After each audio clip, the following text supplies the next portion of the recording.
Welcome to YOUCANIC. Today here on YOUCANIC we have a 2012 Hyundai Sonata with the hybrid, and we're going to go over how you can replace the tail lights or the lights back here.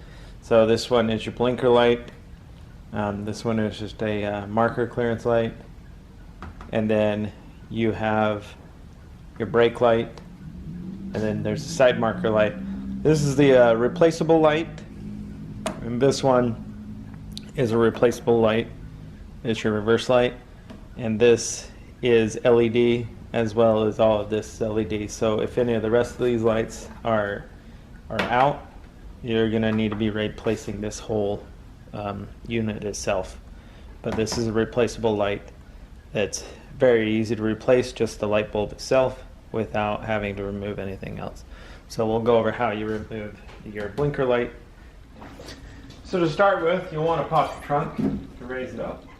And so right here you got this panel, and you have the same one on the opposite side, but this is just a piece of the carpet that you'll be able to pull and remove.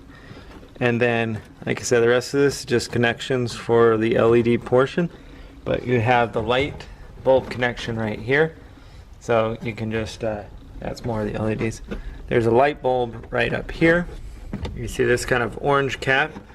You're going to turn that a quarter turn to the left or counterclockwise and be able to pull that out.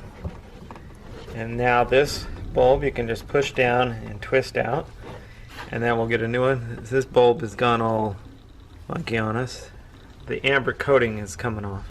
But you're going to get yourself a new 1156 of the natural amber color to replace it. And here is a new 1156. Press it in, press it down, and spin it. It can go either direction no matter what, because it does, the both pins are on the very bottom. And then you just take it,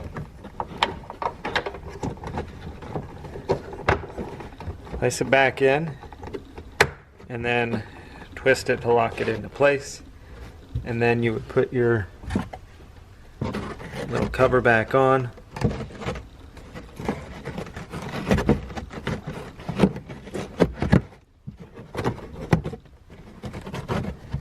So that's how you would replace your blinker light on your 2012 Hyundai Sonata. Thanks for watching YOUCANIC, where you can be the mechanic.